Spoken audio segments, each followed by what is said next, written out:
Aslam friends, welcome back to my YouTube channel. चलिए आइए अब हम नावल का पाना बड़े 60 स्टार्ट करते हैं। वो नक्शा सा तैयार होकर नीचे लॉन्च में आया तो नजरें सोफा बैठ हुई इम्तिसाल और सिबका शाह के से टकराए, जो सर जोड़े हुए बातें करने में मसरूफ थे। जिसे देखते हुए हदायत शाह के होंठों पर मुस्कुराहट बिखरी थी। सर झटकते हुए नजरें अपनी बीवी की तलाश में घुमाई तो वो हदायत शाह को बाएं जानब किचन से निकलते हुए नजर आए थे। सफेद रंग की पठानी फ्रॉक पहने, जिसके दामन और गले पर शीशू और कढ़ाई से खूबसूरत डिजाइन बना हुआ था। चॉकलेट ब्राउन बालों की ढीली सी चोटी बनाई, नीली कैडी आंखें अपने हाथ में थामे हुए बहुत बार टकाए वो सज सज कर चलती हुई सिंगल सोफे पर जाकर बैठी थी। दोनों टांगे फोल्ड रहकर सोफे पर बैठते हुए वो खाना शुरू हुई थी। फॉक में बढ़ते हुए फ्रूट्स को देखकर हदायत शाह ने उनका किनारा दांत तले दबाए मुस्कुराहट रोकी थी। इतने दिनों में उसे अंदाजा तो हो गया था कि उसकी पठानी बीवी फल्लू की दीवानी है। खाने में तीनों टाइम कुछ और वो खाए ना खाए, लेकिन फ्रूट जरूर खाएगी। लाला, आप हॉस्पिटल जा रहे हैं? किसी की मौजूदगी महसूस करते हुए इम्तिसाल खान ने गर्दन मोड़कर देखा था और फिर हदायत शाह को खड़े देखकर इस्तफसार किया तो वो हदायत शाह चौंक कर इम्तिसाल की जानिब मुतवज्जो हुआ था। जी भाभी, कुछ जरूरी काम था, बस इसलिए जा रहा हूँ, जल्दी वापस आ जाऊंगा। इम्तिसाल खान को जवाब देते हुए ऊंची आवाज में किसी और को मुतवज्जह करने के लिए तफसील बताई थी, जबकि वो बेनियाज से खाने में मसरूफ थे। लेकिन अब तो लंच टाइम है, खाना खाकर जाइएगा। आपकी बार सिर्फ गाने सोफे की पुष्ट पर दोनों बाजू फैलाते हुए रूह हदाशा की जानब करते हुए कहा तो उसने इनकार में सर हिलाया था। भूख नहीं, आकर खा लूंगा, सादा से लहजे में जवाब देते कदम आगे बढ़ाए थे, जबकि पलवशा खान के हलक से अब कुछ उतरना मुश्किल हो गया था। तभी बाउल को टेबल पर रखते हुए जल्दी से सोफे से उतरी थी। रुके, ऐसे ना जाए, मैं कुछ लाइट सा बना देती हूँ और लंच पैक कर देती हूँ, जब भूख लगे खा लीजिएगा। एक ही सांस में कहती ही वो जल्दी से किचन के जाने बड़ी थी, जबकि हदायशा हैरत से पड़ थे। अभी कुछ कहता मगर से पहले वो किचन में दाखिल हो चुके थे। एक नजर सिपका और इम्तिसाल पर डाली, जो दबी दबी हंसते हुए फिर से सर जोड़े बातों में मशगूल हो चुके थे। फिर अपना बैग और व्हाइट कोट उस जगह पर रखते जहाँ पलवशा बैठी थी, किचन की जानब बढ़ा था। वो किचन में दाखिल हुआ तो नजरें तेज तेज हाथ चलाती हुई पलवशा खान की पुछ से टकराई थी। कॉफी और सैंडविच का सामान देखते हुए हदायशा ने गहरी सांस भरी थी, जबकि पलवचे फ्रिज की जाने पड़ी थी। उसमें से फ्रोजन नगर्स रोल निकालते हुए स्लिप पर रख चुके थे। तभी वो छोटे मगर मजबूत कदम लेता हुआ पलवशा खान की पुश पर आन खड़ा हुआ था और फिर पीछे से हाथ बढ़ाते हुए वो ब्रेड पर मायोनीज लगाते हुए पलवशा खान के हाथ को थमते दूसरे हाथ से ब्रेड के स्लाइस को ब्लेड में रख चुका था। इसकी जरूरत नहीं है, जब मुझे अभी तक शोहर ही कबूल नहीं किया तो इस एहसान की भी जरूरत नहीं। सर ठहरे हुए लहजे में जवाब देते हुए अपने हाथ पीछे खींच चुका था, जबकि पलवशा खान अपनी जगह पर साकत हो चुके थे। फिर संभलते हुए वो आहिस्ता से पलटती थी। एहसान नहीं है, मैं तो बस अभी वो बात मुकम्मल करती कि हदायशा ने शहादत की उंगली पलवशा खान के सुरख होंठों पर रखी थी। हिदमत फर्ज जो भी है, किसी की भी जरूरत नहीं है, खाने की ही तो बात है। और मुझे मेरी बाबियां दे सकती हैं, मेरी माँ भी, और बिलफर्ज वो भी ना दे तो मेरे अपने हाथ सलामत है। तुम अपनी ये हिदमात किसी और को पेश करो। चेहरे पर चट्टान से साथी सजाए एक एक लफ्ज चुबाकर कहते हुए वो दाएं हाथ से पलवशा को कान से थाम कर सर पर कर चुका था, जबकि वो होंठ कुचलती हुई हथेलियां मसलती कभी किचन के दरवाजे को देखती और कि अगर कोई आ गया तो क्या सोचेगा, और कभी हदायशा को जो कि पलवशा की रखी चीजों को सर पर कर चुका था। हदायत, प्लीज मैं कर देती हूँ ना, रूहान से लहजे में कहते हुए हदायशा का हाथ थामा, जो वह झटके से पलवशा का हाथ झटक चुका था। सत नजर से पलवशा को देखते हुए हदायशा ने सती से अपनी मुठियां बीची थी। अगर अब मुझे हाथ लगाया तो जान ले लूंगा तुम्हारी, दबे दबे लहजे में हुर्रा कहते हुए वो बाएं हाथ से सब चीजें नीचे गिरा चुका था। हदायत, मैं तो बीवी हूं ना, सहमी नजर से नीचे गिरी हुई चीजों को देखते हुए होंठ तार करता हुआ मन मना कर जवाब दिया तो हदायत शाह ने हुनवार नजर से पलवशा को देखा था और फिर चंद कदम के फासले को सिमटते हुए वो जारहाना अंदाज में उसके जाने पड़ा था। पलवशा को कान से दबोचे अपने सामने किया था। शोहर माना है मुझे, जब मुझे शोहर नहीं माना तो खुद को बीवी कहने की हिम्मत कैसे की तुमने? कंधों से थाम कर झंझोड़ते हुए कहा तो पलवशा की नीली आंखें पल में लबलब आंसू से लबरेज हुई थी। नहीं, हमारा दोबारा निकाह हुआ है, मैं बीवी हूँ। ला कहने के शोहर कहने की कोशिश में भी वो ना कह सकी, जबकि पलवशा के जवाब पर हदायशा का पारा मजीद हाई हुआ था। हाँ बीवी, ऐसी बीवी जो शादी के पहले से ही शोहर को मारने का प्लान बनाए हुए थे। पलवशा को झटके से छोड़ते हुए स्पॉटलाइट में कहते हुए बालों में हाथ फेंककर उस पर काबू पाने की कोशिश की थी। मारने? मैंने तो कभी हदायशा को तकलीफ देने का नहीं सोच सकती थी, फिर वो कैसे उसे सह सकता है, कह सकता है कि उसे मारना चाहती थी। हाँ, वो दूध में वो पाउडर मिलाया था, मगर वो जहर तो नहीं था। वो फिर भी दूध भी तो गिर गया था ना, तो वो कैसे ये कह सकता था? आप ऐसे कैसे कह सकते हैं हान, मैं आपको क्यों मारना चाहूंगी? वो तड़पड़ कहती हुई हताशा के करीब हुई थी, मगर इस बार उसे छूने की गलती नहीं की थी, जबकि वो गहरी सांस लेता हुआ अपने तने हुए एहसास पर काबू पाता हुआ पलवशा के कमर के साथ घेरा डालते हुए अपने सीने से लगा चुका था। तुमने पहले भी गलती की थी पलवशा, तब हम सब ने जानते बूझते इस बात को इंतजार किया कि कब तुम अपनी बेवकूफ़ी की वजह बताओगी, मगर इस बार ऐसा नहीं है।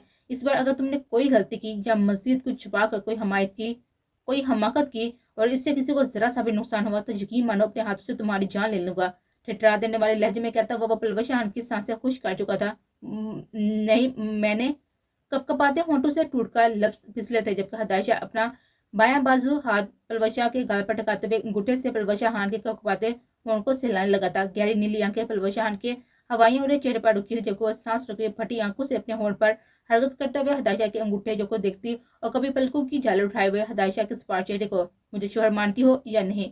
सरसराते हुए लहजे में इस्तफसार किया तो पलवशा ने सख्ती से आंखें मींची तो आंसू मोती की सूरत में आंखों से बहते हुए सुरख फूले हुए गालों पर गिरे थे। हाँ, एक लफ्ज जवाब देते हुए वो होंठों पर हथेली जमाते हुए अपनी सिसकियों को रोकने लगी थी, मगर हदायशा होंठ स्पॉट ताजा चेहरे पर सजाए हुए पलवचा को कानों से थमते हुए रूस स्लिप की तरफ काट चुका था। बनाओ, अब अगर तुम्हारे हाथ किसी भी वजह से रुके तो अंजाम की जिम्मेदार तुम खुद होगे। सद लहजे में कहता हुआ वो ब्रेड और दूसरी चीजें उसके सामने काट चुका था, जबकि पलवशा एक नजर नीचे गिरी हुई चीजों को डालती और जल्दी जल्दी हाथ चलाने लगी थी, मगर अगले ही लम्हे पलवशा को अपने वजूद में सुनसनी दौड़ती हुई महसूस हुई थी। अपनी कमर पर हदायशा के हाथों का लम्स महसूस करते काम करते हाथ सुस्त पड़े थे, जिन्हें महसूस करते हुए हदायशा ने एक कदम के फासले को सिमटा था, जिसके बाद पलवशा सिल्प के साथ जा लगे थे। वो उसकी वार्निंग समझते हुए हाथ तड़ करते हुए जल्दी जल्दी से सैंडविच बनाने लगे थे। हदायत शाह बेनियाज होते हुए पलवशा हान की चोटी में बंद हुए बालों को खोलते चेहरा उन पर छुपाए बालों से उड़ती हुई शैम्पू की बिनी बिनी खुशबू को सांसों में उतारने लगा था। बाल दाएं कंधे पर डालते एक झटके में डोरी खींची तो पलवशा हान के होंठों से सिसकी निकली थी, जिसका गला वो होंठ का किनारा दांत तले दबाए हुए रोक चुकी थी। फ्रागो कंधे से सरकाया तो दूधिया कमर देखते हुए हदायत शाह की आंखों में हमार उतरा था। एक नजर पलवशा के कामते हाथों पर डालते वो अपने लब कंधे पर रख चुका था। हदायत शाह के देखते लम्स को जामे जा महसूस करते हुए पलवशा को अपनी टंग के बेजान होती हुई महसूस हुई थी। हाथ बुरी तरह से कपकपाए तो आधा बना हुआ सैंडविच प्लेट में रखकर गिरा था। स्लेब को मजबूती से थामे हुए पलवशा ने साथी से आंखें मींची थी, जबकि हदायशा के मजबूत हाथों के लम्स को कमर से सिरकते हुए अपने पहलू पर महसूस करते हुए पलवशा ने तरफ कर पलटना चाहा था, मगर उससे पहले ही वो फ्रॉक को पहलू से उठाते हुए अपने हाथ पलवशा हान के पेट पर रख चुका था। सात हाथों के पुरोहित लम्स पर वो जी जान से लदर उठी थी। हदायत कोई आ जाएगा। गहरी सांसों के दरमियान घबरा कर पुकारा तो वह झटके से रूह अपनी जन्म करता हुआ पलवशा हान के होंठों को अपने साथ गिरफ्त में ले चुका था। और जैसे कि मुझे किसी की परवाह है, वो दो टोक लहजे में कहते हुए निचले होंठ को दांतों तले दबाए हुए खींचा तो पलवशा ने शर्म से सुर पड़ते हुए खुद को छुपाना चाहता, जबकि वो बिना किसी चीज की परवाह किए हुए चेहरे पर जा बजा अपना बीका हुआ लम्स छोड़ रहा था। जब उसे लगा कि वो नाजुक जान मजीद बर्दाश्त नहीं कर पाएगी तो नरमी से दूर हुआ था, जबकि वो सुरख चेहरा गर्दन और कंधे लिए थर थर कांप रहे थे, जिसे देखते हुए हदायशा ने होंठ का किनारा दांतों तले दबाया था और फिर आगे बढ़ते हुए फ्रॉक को कांधों से ठीक किया था। फिर प्लेट पलट कर फ्रिज से पानी की बोतल निकालते हुए गिलास में पानी अंडर था। पानी पियो और तुम्हारे पास 15 मिनट है इन्हें बनाने में और लंच पैक करने में। गिलास पलवशा के होंठों से लगाते हुए हुक्म जा रहा तो पलवशा खान ने नम शिकवा को नजर से हदायशा को देखा था, तो हदायशा ने सवाल अंदाज में आईब्रो चुकाए थे, जिसे देखते हुए पलवशा ने आइसक्रीम जैसा नफी में हिला था। पानी पीकर बहुत बड़ा काबू पाते हुए पलटी थे। जलाते धमकी बड़े लहजे में कहा ना होता तो पलवशा को यकीन था जो कुछ अभी वो उसके साथ कर चुका था किसी और पर किया होता तो वो तब इतनी जल्दी उस पर काबू पाए हुए सब ब्लैक काम ना करने लगती, बहुत को इस जलाद की नजर से छुपा लेती। इतनी देर होगी, मैं देख कर आऊं। पलवशा को किसी चीज की जरूरत ना हो। इम्तिसाल ने किचन की जानिब देखा था। सिबका ने कहा तो सिबका ने चौंक कर पलट कर देखा था और फिर इम्तिसाल को देखते हुए सर झटका था। बैठी रहो, मियाँ बीवी चाहे किचन में किसी काम से जाएं या रूम में, वापसी पर उन्हें देर हो ही जाती है। सिबका जाकर बेबाक लहजे पर कही की बात पर इम्तिसाल जो उठने लगी थी बुरी तरह से हजल होती वापस बैठे थे। तुम क्या कर रही हो? बलाश लल्ला को कॉल कर रही हो क्या? बात का रूप बदलते हुए सिबका शाह से सवाल किया, जो कब से न जाने किसे कॉल करने में मसरूफ थे। उससे भी ज्यादा अगला बंदा मसरूफ था जो इतनी कॉल अटेंड नहीं कर रहा था। हुडिया को कर रही हूँ। पहली रिंग पर तो उसने कभी तुम्हारी लाला की कॉल नहीं उठाई होगी, मगर मेरी उठा लेती है। मगर अब मैं पिछले 1 घंटे से उसे कॉल कर रही हूँ, मगर मुसलसल नंबर बिजी जा रहा है। बिला शाह के जिक्र को मुकम्मल तौर पर नजरअंदाज करते हुए जवाब दिया, जबकि सिबका शाह के तंज करने पर इम्तिसाल ने गुड़गस को देखा था। क्या पता पिछले 1 घंटे से वो मेरे लाला के साथ मसरूफ हो? तो बदो जवाब देकर अपनी मुस्कुराहट छिपाई तो सिबका ने खामोश नजर से इंतजार को देखा था। तुम्हारे लाला के साथ मसरूफ भी हो तो मेरी कॉल देकर मैसेज करके बता देती है कि वो थोड़ी देर में खुद कॉल करती है और फिर उसे अगले 5 मिनट बाद सब कुछ बुलाए अपनी बेस्ट फ्रेंड को कॉल करती है। होंठों पर मुस्कुरा सा जब फरिया लहजे में कहा तो इम्तिसाल ने मुस्कुरा कर सा झटका था। अच्छा भाई, मैं हारी तुम जीती। हाथ उठाए हुए हारने वाले अंदाज में कहा तो सिबका शाह के होंठों पर खूबसूरत मुस्कुराहट बिखरी थी।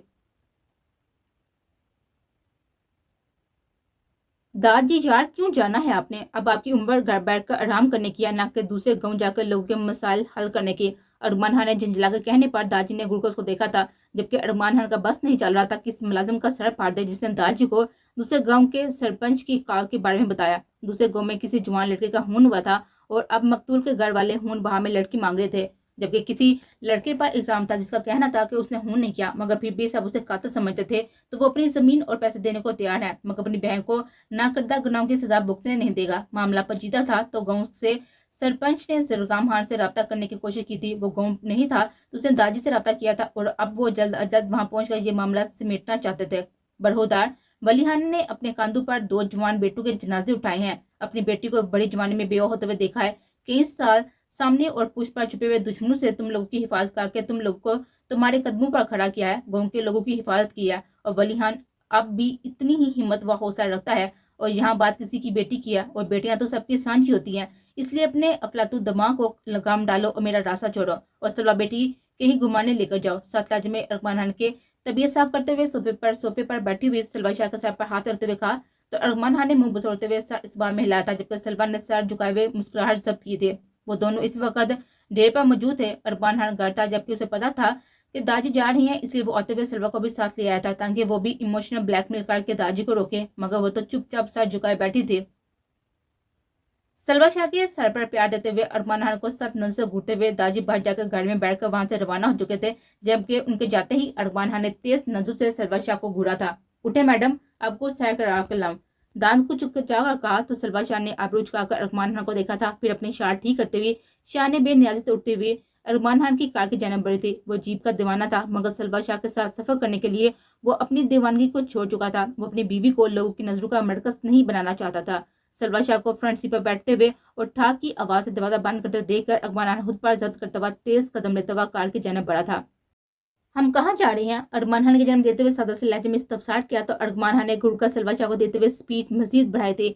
इस बार टूटा नहीं, अगली बार और जोर से मारना ताकि टूट कर हाथ में आ जाए, जिले कटे लहजे में कहते हुए नजर सामने सिर पर जमाई थी। पहले तो सलवा ने नासमझी से अरमान खान को देखा, फिर समझ आने पर गाड़ी की खामोश फिजा में सलवा शाह की खूबसूरत हंसी गूंजे थे, जिसे देखते हुए अरमान खान के चेहरे पर भी मुस्कुराहट रेंगे थे। आप बताएं ना कि कहाँ जा रहे हैं हम?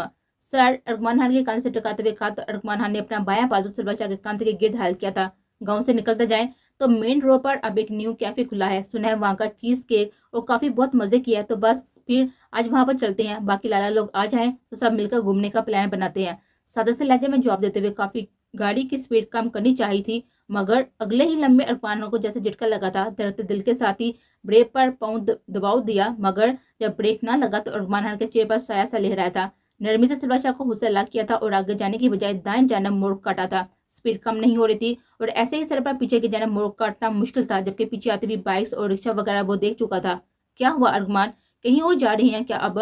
सलवा शाह ने उलझकर पूछा था, मगर जैसे ही नजर अरमान खान के सूर्य पड़ते चेहरे पर गए वो बुरी तरह से टटके थे, जबकि अरमान खान जेब से मोबाइल निकालकर बार बार फोन कान से लगाता और फिर लाबीजता हुआ दूसरा नंबर डायल करता। क्या हुआ अरमान? दिल किसी अनजाने से खौफ से बुरी तरह से दरका था, जबकि सलवा शाह के बोलने पर अरमान खान ने बेबस नजर से उसको देखा था।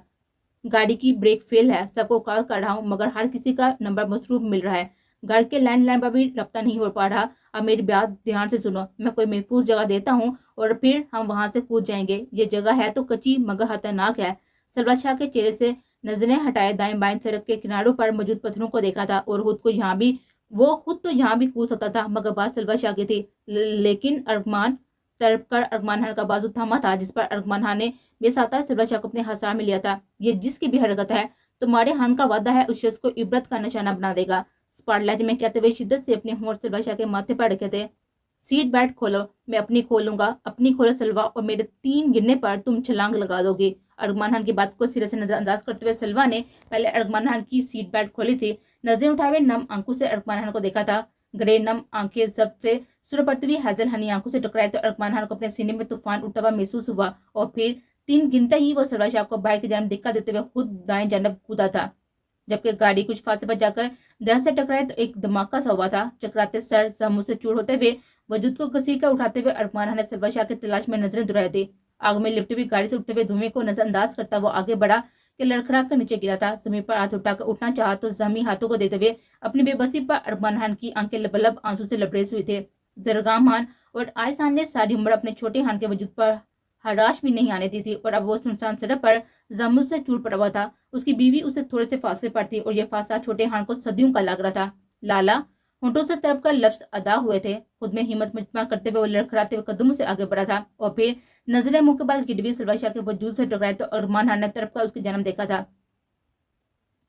मगर अभी वो चंद कदम के ही फासले पर था कि पीछे से आती हुई कैरी डिब्बे ने अरमान खान को टक्कर मारी थी और वो कितनी कदम दूर जगह गिरा था। कैरी डिब्बे के रुकते ही उसमें से दो आदमी बाहर आए थे और सलवा शाह के होश व हवा से बेगाना होते हुए वजूद को उठाए हुए कैरी डिब्बे में बैठा थे वहां से लम्हे में गायब हो चुके थे। जमीन पर गिरे हुए अरमान खान की बंद आंखों से कई आंसू टूटकर कनपट्टी में जज्ब हुए थे।